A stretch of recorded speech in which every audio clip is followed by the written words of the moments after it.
Now that we've processed we've got our data, we need to process it. And depending on what type of data you have will depend on the processing that you need to do. So my first suggestion is make a copy of your data. This way, if you make a mistake, you've already got the original. So the first thing you do is click in this area to select everything. Go Control C for copy. Come down to the plus side. Click on that to make a new sheet. Click in cell 1A. Go Control V to paste. You can come back to sheet 1 and right click it and rename it as master.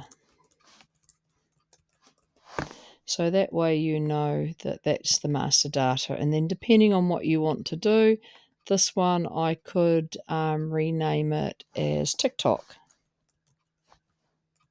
because this is going to be my graph for the number of students that have watched TikTok. So what I've got here is I've got the social media that they've watched and I've got my year level. So I want to know how many year 9s use TikTok for how long, and then graph it against year 10s. But I've got some Facebook stuff in here, so I need to sort my data. So to sort it, I come over to the numbers, I hold down my left mouse button and I select all my data, and I want to select everything because I also want to sort this information, because I don't want to orphan this information from the user.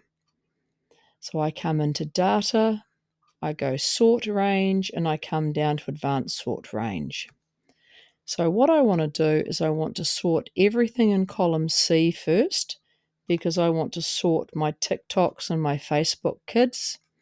And then I want to sort in column B, because I want to know which ones are my year 9s and which are my year 10s. So I add another sort column and I change that to column B. And I go sort. And now I have my Facebook and my TikTok sorted. Now, because there's so few year 9s and 10s, I could go through and I could count this manually, but imagine you had 100. So there is this formula that you can put in and it will do the counting for you.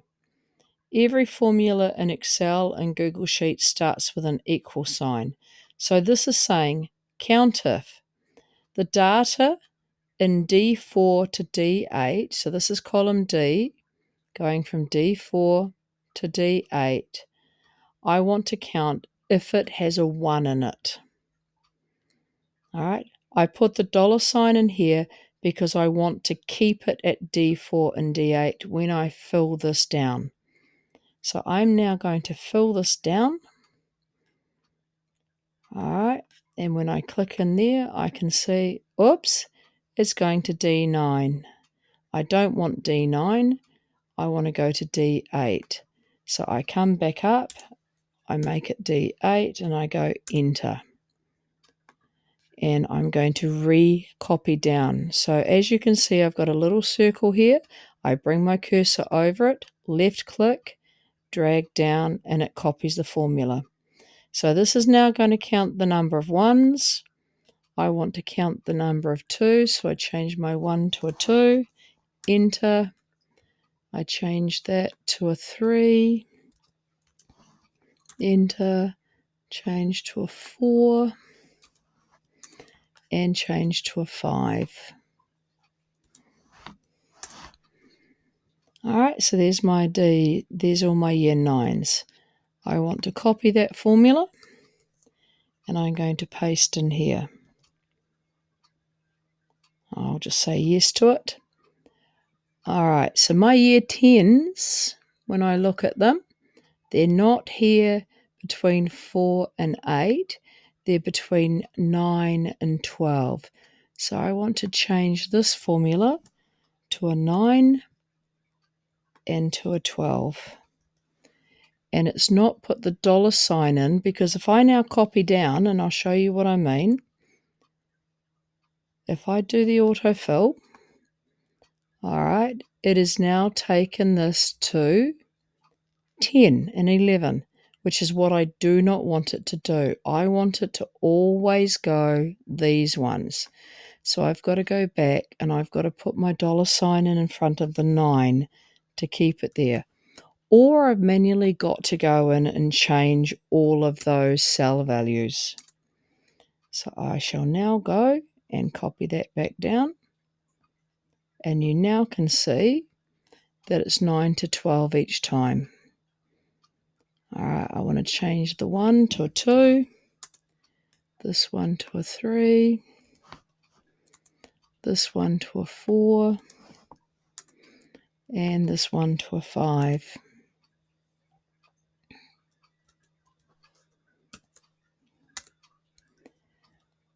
All right, and I just quickly go back and check. 5, 4, 3, 2, 1.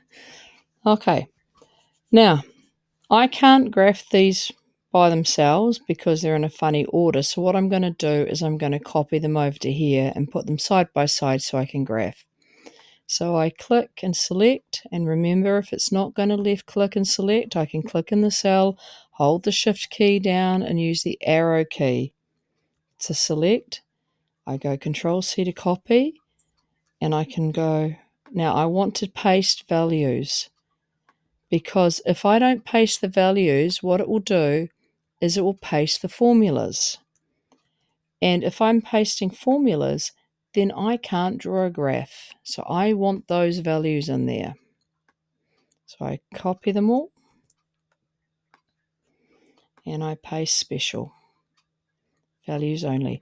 And to get this up, it's right click the mouse. All right, now I want to graph this. So I select everything and I come up to my graph icon. If it's not sitting here and there's 3 vertical lines, I click on my 3 vertical lines. And it's going to give what I think's the best chart. And I look at that, it doesn't make much sense to me. So I go and look at my chart types. I could use a scattergram. That's still not telling much sense. So let me go and see what my bar chart looks like. And my column chart is looking pretty good. Occasionally you will get it with looking weird.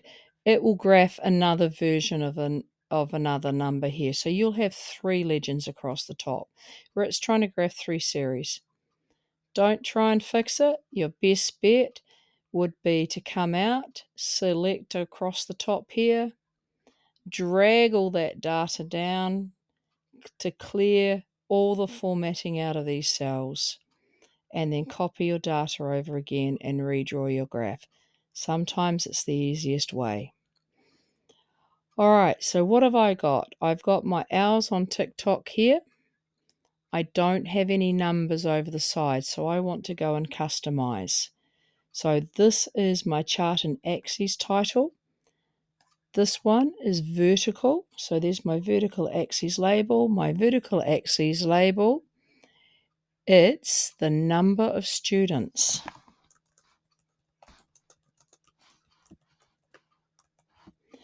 And you can choose what you want to put here, number of year 9 or 10 students or number of students. I also want to delete my chart title or change it. So 9 and 10 students watching TikTok.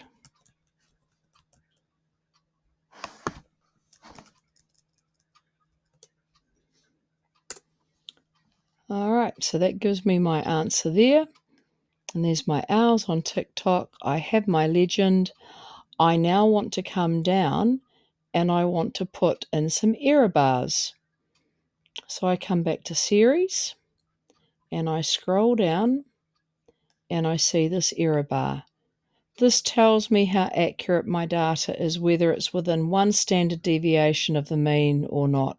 So I come back to percentage. I don't want to know 10%. I want to do standard deviation. And I want to know within 1 standard deviation. And to help me out, I want to put in some data labels. If you happen to get this, and you don't want it to zip underneath the line, you can come down and you can look at horizontal axis and you can put in your zeros. All right, it's choosing not to give us that option today because I think I've got this underneath.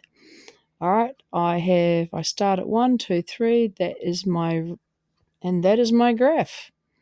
All right, to copy it over to my Google Doc, I click here. I go copy chart. I would then change to my Google Doc and go to where I want it paste. I go Control V to paste and I paste with link. So if I need to change this, I then can make a change here and I can update it.